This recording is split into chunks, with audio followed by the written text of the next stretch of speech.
Okay, welcome to our YouTube channel again. So, magbibigay ulit tayo ng reaction video dito, no?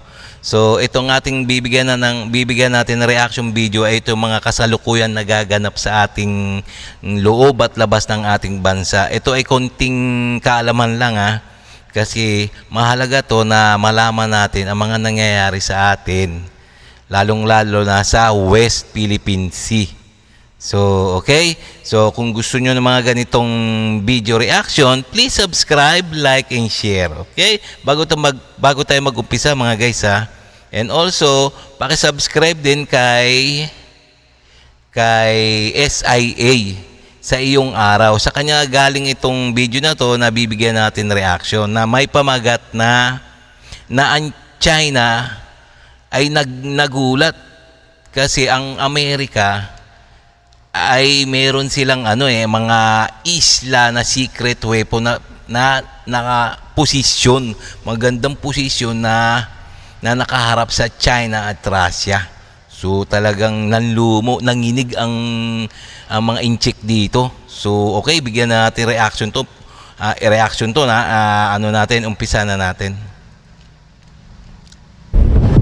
Ang islang ito sa Pasipiko na hindi mo pa naririnig ay mahalaga sa lakas ng hukbong pandagat ng United States of America. Sa kaganapan ng isang digmaan sa Pasipiko, kinakailangan ng mga bomba ng Amerika na magbibigay kilos ng mataas na bilang ng misyon laban sa mga puok at depensa ng ere at missile ng kalaban sa kalurang Pasipiko. Sa nasabing laban, isang maliit na isla sa Pasipiko na tinatawag na Wake Island ang magiging huling puok ng Amerika sa Pasipiko na kayang ilunsad ang mga bomber at panatilihing nakatanim ang mga tagapagtanggol kasama ang kanilang mga sasakyan pandigma at handang umaksyon. Hindi gaanong kamangha-mangha ang Wake Island. Binubuo ito ng mga koral. Ang atol ay may mataas na 12 paa o ganoon sa pinakamahabang bahagi nito sa ibabaw ng karagatan. Nasa 2,300 miles ito sa kanluran ng Honolulu at mga 2,000 milya sa timog silangan ng Tokyo. Ang malayong lokasyon ng Wake Island ang nagbibigay ng kahalagahan sa munting bato sa presensya ng Estados Unidos sa rehiyon ng karagatan ng Pasipiko. Ipinag-angkin ng Estados Unidos. Ito yung pala, ayun yung pinaka ng Amerika, yung pinaka-alas sa Pacific, ang Wake Island. Ayun ang matagal nang dinalalaman ng mga inchik at mga Ruso na ang unang depensa, huling depensa ng Amerika, yung Wake Islands na yun. Malit lang yun, pero kasyang-kasya doon yung mga halos lahat ng mga missiles, mga bomber ng Amerika na pwedeng ikalusaw ng mga Tsekwa. Ayun, na magandang strategy to, magandang strategic location ng Amerika yun, yung Wake Islands, kasi hindi basta-basta yun. Nakaposisyon ang mga doon, mga air defense ng Amerika. So at saka lahat ng kinakailangang mga gamit, mga pang-military action ay nandoon sa Wake Island na yon. Kung kinakailangan na burahin yung China at ang Russia ay nandun lang. So nakakatakot talaga tong Amerika, no? Sige, diretso pa natin. Ang Wake Island noong 1899. Bagamat maraming beses na nagkaroon ng ugnayan ang Europa sa isla bago iyon, nanatiling halos hindi ito tinitirhan maliban ang ilang mga anyong na pag-iwanan o na-strand ng mga tauhan ng barko. Hanggang sa mga huling bahagi ng 1930s nang ilagay ng Estados Unidos ang isang maliit na tropa sa Corrales na lugar. Noong ikalawang digmaang pandaigdig, naging lugar ng matinding labanan ang Wake Island sa pagitan ng mga elemento ng mga Marines na nagtatanggol sa isla laban sa mga Hapon, sabay sa pagsalakay sa Pearl Harbor noong 1941. Sa kasalukuyan, ang Wake Island ay isa sa mga pinakamalayong isla sa buong mundo na pinoprotektahan ng milya-milya na bukas na karagatan. Ang bato na puok ay muling binago ng malaki mula noong ikalawang digmaang pandaigdig at may halos 10,000 paa na runway na kayang tanggapin ang lahat ng kasalukuyang eroplano sa serbisyo ng Estados Unidos. Sa kaganapan ng isang digmaan sa Pasipiko, ang mga base ng Amerika sa malayong puok tulad ng Guam o Okinawa ay malamang na nagkakaroon ng malaking problema sa pagsugpo ng mga atake. Ayan, tingnan kung iintindihin nyo yung Wake Island na yun ay kayang-kaya i-accommodate lahat ng klaseng eroplanong pandigma, mga arsenal ng Amerika. So kayang-kaya doon dalhin. So talagang nakakatakot talaga itong mga itong isla na to. Talagang pinakamalayo daw to Pinakamalayong isla sa lahat ng bansa. So talagang magandang lokasyon to para sa digmaan. Para sa digmaan laban sa mga Chekwa. Kasi itong isla na to sa gitna ng Pacific Ocean. So bago dumating ang mga eroplano or mga missiles ng mga Chekwa o mga Ruso, nakikita na kagad nila. So malaking potential to para sa mga American warrior. Yung mga warrior, yung mga sundalo ng Amerika. Kita kagad nila mga paparating na missile. So talagang didepensa talaga sila. So magandang strategic location ng Amerika, no? So buti naisip ng Amerika to. Okay, diretso pa natin. Nang may mga masamang missile, parte nito dahil malapit ito sa Asia.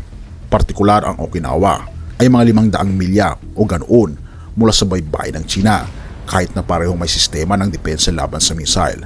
Ang Patriot Surface-to-Air Missile System at Terminal High Altitude Area Defense o TAAD. Maaring lampasan ang parehong mga ito ng isang malaking sako ng missile, ang pagkakalugi sa mga isla na mas malapit sa Asia. Sa simula ng isang laban ay maaring malaki at halos imposible ng pigilan, ngunit mas mahirap tamaan ang Wake Island, ang maaring labis na malayo nito. Dahil sa sobrang layo nito, isa pang factor bukod sa layo na magpapanatili sa Wake Island na mas mahusay na protektado ay ang United States Ground-Based Mid-Course Defense o GBMD, isang sistema ng depensa ng missile. Samantala, ang mga sistema ng depensa ng missile tulad ng TAAD o ang Patriot Missile Defense System ay may maikling saklaw at nagbibigay ng puok sa puok na proteksyon. Ang Ground-Based Mid-Course Defense Missile System ay may mas malaking fight envelope. Ang sistema ng GBMD ay nilalagay sa parehong Alaska at California, at ito ay espesipikong dinisenyo upang labanan ng mga malalayong saklaw na banta ng missile laban sa buong Estados Unidos at Canada. Ang Wake Island ay malamang na nasa loob lamang ng pahing depensa ng interceptor. Sa kaganapan ng digmaang Pasipiko, kinakailangan ng mga bomba ng Amerika na magbibigay kilos ng mataas na bilang ng misyon laban sa mga puok at depensa ng ere at missile ng kalaban sa kanlurang Pasipiko. Sa nasabing laban, ang Wake Island ay magiging huling puok ng Amerika sa Pasipiko na kayang ilungsad ang bomber at panatilihing nakatanim ang mga tagapagtanggol kasama ang kanilang mga sasakyang patigma at handang umaksyon. Bagaman may pinakamataas na budget ang United States sa militar at nagme-maintain ng pinakamaraming military bases sa buong mundo, ang pinakamaraming tropa sa ibang bansa at nagtutok ng pinakamaraming mga alyansa, maaring maiwasan ng United States ang diretsahang kaharapang militar sa South China Sea. Hindi nangangulugan ito na aatras ang United States, ngunit maaring mag-apply ng politikal at diplomasyang pressure o pumili ng estratehiya ng malamig na digmaan. Lubos na alam ng United States ang mga kahinatnan at natatakot na palawigin ang kaguluhan sa ibang bahagi ng mundo na magsisimula sa ikatlong digmaang pandaigdig. Maaring maging isang digmaang nuklear at dilubyo para sa buong mundo. Salmo 18. Okay, no? So, ganun Yung Wake Island na yon sa Pasipiko, depensa yun. Depensa laban sa Amerika. So, nilagyan nila ng mga missile, mga malalakas na missile na pwedeng umabot sa mga Chekwa, sa bansang Chekwa. So, malakas na depensa to para sa Amerika. So, magaling, no? Magaling ang mga utak ng mga Amerikano, no? So, ito, nag-iisang isla to. Maliit lang to. Maliit lang to, pero napakalakas ng depensa nito laban sa Pacific. So ito ang huling depensa nila ng Amerika. So pag magkakaroon ng gera talaga, ng digmaan, ito ang laging gamit itong isla na to kasi nandyan lahat ng bomber.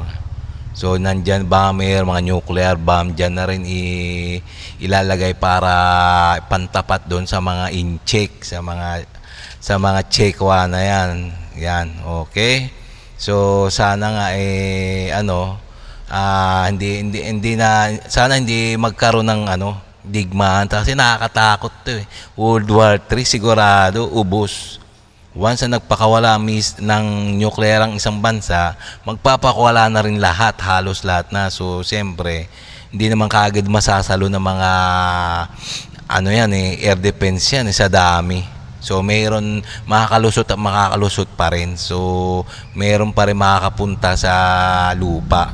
So ayun pag nakapunta na sa lupa, ayun sigurado na yun, patay pati ipis. So nakakatakot no? Sana nga wag mangyari. So hanggang dito lang sa atin mga guys. So kung nagustuhan nyo yung ganito mga video reaction, please subscribe, like and share na rin, okay? Para makagawa pa tayo ng mga maraming video na katulad nito.